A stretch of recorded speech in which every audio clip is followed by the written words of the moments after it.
Hello students, how are you? I hope you are fine. Welcome to my channel Law Scholars and Legal Issues. आज की Indian evidence act की one liner की next class के अंदर हम discuss करने वाले हैं डॉक्यूमेंट्स के बारे में और कुछ अदर पॉइंट्स के बारे में। तो ऐसा कुछ खास तो है नहीं कि क्या स्पेसिफिक डॉक्यूमेंट पर ही होगा, लेकिन डॉक्यूमेंट के बारे में कुछ पॉइंट ज़रूर बताऊंगी मैं आपको। ये पहला पॉइंट कहता है that document which is otherwise inadmissible can not be taken in evidence only because no objection to the admissibility take care of was taken. मान लीजिए कोई डॉक्यूमेंट है वो रेलेवेंट नहीं है, एडमिसिबल नहीं है, रेलेवेंट है बट एडमिसिबल नहीं है, लेकिन आप इस बात के हिसाब से उसे एडमिसिबल नहीं कर सकते कि कोई भी ऑब्जेक्शन दूसरी पार्टी ने नहीं लगाया है उसके ऊपर, या कोई भी ऑब्जेक्शन कोर्ट ने रेज नहीं किया है। तो अगर कोर्ट कोई ऑब्जेक्शन रेज नहीं करती है और दूसरी पार्टी ऑब्जेक्शन नहीं लगाती, इसका मतलब ये नहीं है कि उसे आप डॉक्यूमेंट को एडमिसिबल बना दोगे। Secondary evidence of the content of a document are allowed under section 65।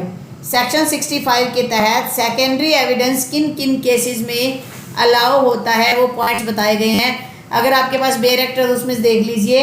पहला पॉइंट है एडवर्स पोजीशन, कि दूसरी पार्टी के कब्जे में है वो चीज़, आप वहाँ प्रेजेंट नहीं कर सकते। Second, original admitted, original court में एडमिट हो चुका है, दूसरी पार्टी उसको कोर्ट में स्वीकार कर चुकी है। तीसरा है डिस्ट्रक्शन या लॉस्ट, या तो वो ख़त्म हो चुका है या गुम हो चुका है। कोई ऐसा एविडेंस है या तो वो ख़त्म हो गया है ही नहीं इस दुनिया में, या वो गुम हो चुका है, पता नहीं वो किस कोने में पड़ा है। ठीक है। नेक्स्ट पॉइंट है आपका not to be easily movable, बहुत आसानी से उसे लाया नहीं जा सकता। मान लीजिए कोई एविडेंस है, किसी पेड़ पर कुछ लिखा हुआ है और वो एविडेंस है, लेकिन उस पेड़ को तो काट के आप नहीं ला सकते, तो वहाँ पर आप सेकेंडरी एविडेंस दे सकते हो। नेक्स्ट पॉइंट है कोई ऐसा पब्लिक डॉक्यूमेंट है। उसके बाद सर्टिफाइड कॉपी जो है परमिटेड है गवर्नमेंट डॉक्यूमेंट्स की, पब्लिक डॉक्यूमेंट्स की, जहाँ पर ओरिजिनल के अंदर कई अकाउंट्स हैं, तो उन अकाउंट्स का पूरा कलेक्शन जो है वो आप प्रेजेंट कर सकते हो। तो ऐसा कोई इशू नहीं है कि आप उसे प्रेजेंट नहीं करोगे। लेकिन अगर एडवर्स पोजीशन में है, ख़त्म हो चुका है, या फिर वो आसानी से लाया नहीं जा सकता, उस मामले में आप उस डॉक्यूमेंट के कंटेंट दे सकते हो।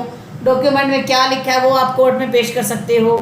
फिर जहाँ पर ओरिजिनल एक पब्लिक डॉक्यूमेंट है सेक्शन 74 के तहत, या फिर उसकी सर्टिफाइड कॉपी जो है परमिटेड है, तो उस मामले में रिटन एडमिशन जो है वहाँ पर सेकेंडरी एविडेंस जो है वो दिया जा सकता है।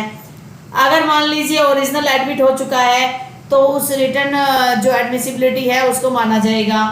और उसके बाद लास्ट है कि जहाँ पर न्यूमरस अकाउंट की बात है, तो वहाँ पर उस व्यक्ति को एग्जामिन किया जाएगा, उस व्यक्ति को कोर्ट में बुलाया जाएगा जो उस अकाउंट को मेंटेन करता है।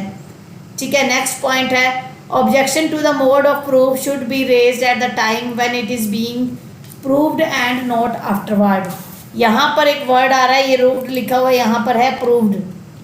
ये क्या कहता है कि objection to the mode of proof, कि प्रूफ का मोड क्या होगा उस पर ऑब्जेक्शन लगा है, उस ऑब्जेक्शन को आप तभी लगा सकते हो जब उसको प्रूव किया जा रहा है। कोई भी ऐसा फैक्ट है कि वह पर्टिकुलर व्यक्ति उसका फादर है, अब उसको प्रूव करने की बारी आ रही है, उसके बाद आप ऑब्जेक्शन नहीं लगा रहे हो, लेकिन बाद में आप ऑब्जेक्शन लगा रहे हो तो बाद में आप नहीं लगा सकते। सेक्शन 68 जो है only applies to case where document required by law to be attested. Section 68 किस चीज़ की बात करता है, आप फटाफट से बेयर एक्ट से देखिए और पढ़िए उसके फैक्ट्स क्या है सेक्शन 68 के। सेक्शन 68 ये कहता है कि जब आप कोई भी ऐसा डॉक्यूमेंट जो है required by law to be attested है, कोई भी ऐसा डॉक्यूमेंट है जैसे सेल डीड है, मॉर्गेज डीड है, उनको रिक्वायर्ड बाय लॉ है टू बी अटेस्टेड, कि उनको अटेस्ट करवाना है, रजिस्टर्ड करवाना पड़ेगा, और वहाँ पर आपको अटेस्टिंग विटनेस की रिक्वायर्ड रहती है 1। लेकिन इसका प्रोवाइजो ये कहता है कि it shall not be necessary to call an attesting witness in proof of the execution of any document not being a will which has been registered in accordance with the provision of Indian Registration Act. कहता है will के मामले में ऐसा कोई matter नहीं है कि विल के ऊपर जो रूल्स लागू होंगे वो इंडियन रजिस्ट्रेशन एक्ट के लागू होंगे, तो इस हिसाब से उसको प्रूव किया जाएगा।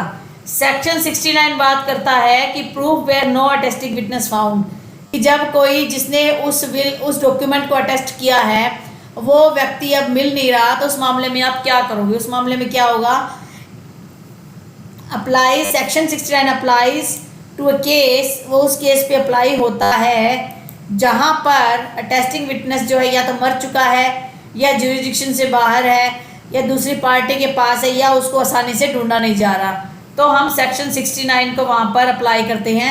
सेक्शन 69 ये कहता है कि अगर वो व्यक्ति नहीं मिल रहा है तो signature of that person executing the document, तो उस व्यक्ति के सिग्नेचर के हिसाब से आप उसे प्रूव कर सकते हो। The admission of the execution under section 70, section 70 के तहत जो एग्जीक्यूशन होता है, not only admission of signature, ये सिर्फ सिग्नेचर को एडमिट नहीं कर रहा है कि ये मेरे सिग्नेचर है, but also the attestation of the signature as required by law. ये कहता है कि अटेस्टेशन जो करी गई है लॉ के द्वारा उसको भी मान्य करेगा। सेक्शन 70 कहता क्या है, पढ़ लीजिए बैरक से। The admission of a party to an attested document of its execution by itself shall be sufficient proof, कि जो एडमिशन किया किसी पार्टी ने कि हाँ जी ये डॉक्यूमेंट अटेस्ट हुआ था, वही वहाँ पर सफिशिएंट प्रूफ माना जाएगा, तो इसमें कुछ नई चीज़ नहीं है। नेक्स्ट पॉइंट है आपका section 71 is in the nature of safeguard to mandatory provision of section 68। Section 68 बात करता है वन अटेस्टिंग विटनेस की, और 71 जो है वो एक तरीके से उसको सेफ गार्ड, उसको प्रोटेक्ट कर रहा है 68 के प्रोविज़न को। ये कहता है कि where it is not possible to prove the execution of will by calling attesting witness, कि जब आप अटेस्टिंग विटनेस को नहीं बुला सकते विल के मैटर में, तो सेक्शन 71 रूल बताता है कि if the attesting witness denies or does not recollect the execution of the document, its execution may be proved by other evidence. Section 71 ये बात करता है, 68, 69, 70 और 71 इनको कंटिन्यूसली गो थ्रू करना पड़ेगा। 71 ये कहता है कि जब कोई व्यक्ति जो विटनेस तो बन गया था लेकिन बाद में वो कोर्ट में आने से मना कर देता है या उसे वो चीज़ याद नहीं है, तो उस मामले में आप दूसरे एविडेंस के सहारे से उस विल को आप प्रूव कर सकते हो, जो भी डॉक्यूमेंट है उसको प्रूव कर सकते हो। तो ये बात कर रहा है आपका 71। नेक्स्ट है 73। 73 authorised the court to compare the disputed document with an undisputed one for the purpose of deciding as to whether a particular document was written or signed by a person by whom it is supposed to be written. कि section 73 जो बात करता है वो signature का comparison करता है। वो ये बात कहता है कि जो भी एक डॉक्यूमेंट था जो डिस्प्यूटेड है, जिस पर डिस्प्यूट अराइज है, जिस पे इश्यूज अराइज हो चुके हैं, तो उसको कंपेयर करेगा अनडिस्प्यूटेड से।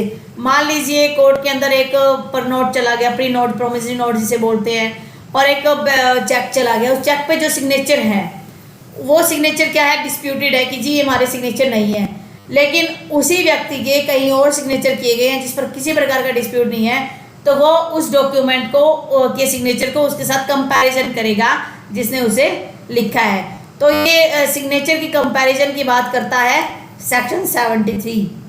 सेक्शन 74 क्या कहता है, ये इंपॉर्टेंट पॉइंट है, इसको समझना। सेक्शन 74 बात करता है एक पब्लिक डॉक्यूमेंट की बात करता है। वो कहता है कि document which is the act or record of the act of a sovereign authority. Sovereign authority मतलब गवर्नमेंट के द्वारा कोई भी रिकॉर्ड तैयार किया गया है, या वो ऑफिशियल बॉडीज जो ऑफिस में जो अधिकारी बैठे उनके द्वारा तैयार किया गया, या कोई ट्रिब्यूनल्स होती है उन्होंने तैयार किया है, पब्लिक ऑफिसर ने तैयार किया है, लेजिस्लेशन या उस पर कोई लॉ बना है, लेजिस्लेशन बना है, जुडिशरी ने कोई जजमेंट दिया है, या उस डॉक्यूमेंट को किसी भी प्रकार से एग्जीक्यूट करवाया गया है, वो सारे के सारे पब्लिक डॉक्यूमेंट बन जाएंगी।